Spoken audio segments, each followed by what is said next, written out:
নারায়ণগঞ্জের রূপগঞ্জে জঙ্গি আস্তানা সন্দেহে 4 তলা একটি বাড়ি ঘিরে রেখেছে অ্যান্টি টেরোরিজম ইউনিট। এ বিষয়ে আরো খবর জানাতে আমাদের সঙ্গে যোগ দিচ্ছেন সহকর্মী মাসুদা লাবনী।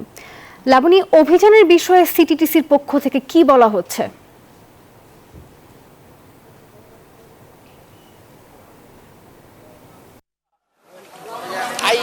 নাফিসা, আমি এখন আছি রূপগঞ্জের। ভাই লাইভে ঢুকছে, আপনি কেন?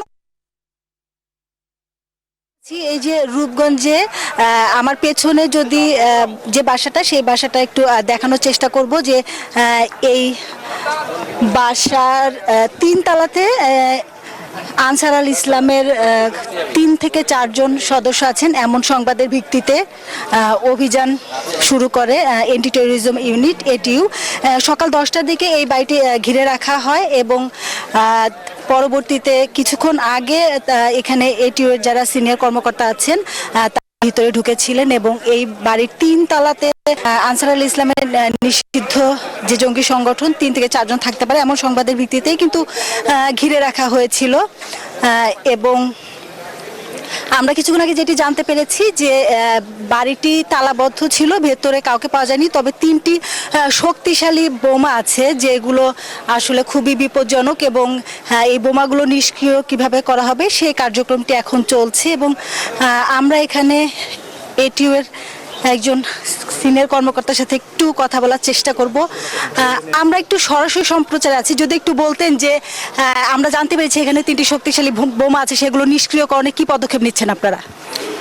আমরা এগুলো আপাতত চারিদিকের যে মানুষজন আছে বিভিন্ন বিল্ডিংয়ে তাদেরকে ইভাকুয়েট করতেছি। ইভাকুয়েট করার পরে যে ছোট মাঠটা আছে এই মাঠে আমরা 2টা ডিভাইস নিয়ে আসব, এখানে ডিসপোজ করব, আর একটা রুমের ভিতরে আমরা একটা ডিসপোজ করব। টোটাল 3টা আমরা পেয়েছি আপাতত, এই আর কি। ভেতরে কারা ছিল তাদের সম্পর্কে প্রাথমিক কোনো তথ্য জানতে পেরেছেন কিনা?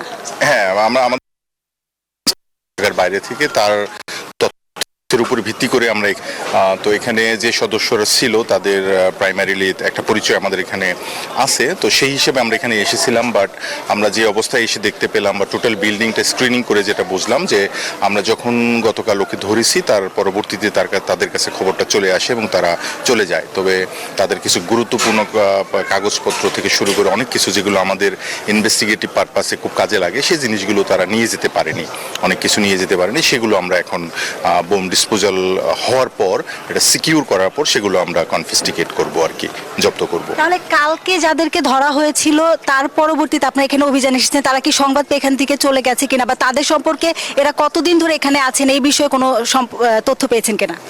এই বিষয়গুলো আমরা এখানে যে বাড়িওয়ালা উনি দেশের বাইরে থাকে, এখানে একজন কিউরেটর আছেন উনি দেখাশোনা করেন, তো ওনার সাথে আমাদের ইনভেস্টিগেটিভ টিম কাজ করতেছে। তারা এখানে কবে ভাড়া নিয়েছে, কার মাধ্যমে নিয়েছে, বাসা ভাড়া ফর্ম যেটা পুলিশ থেকে দেওয়া হয় সেটা ফিল আপ করেছে কিনা, তাদের এনআইডি গুলো দিয়েছে কিনা, এই জাতীয় বিষয়গুলো আমরা খোঁজখবর নিচ্ছি এবং এগুলো কালেক্ট করার চেষ্টা করতেছি।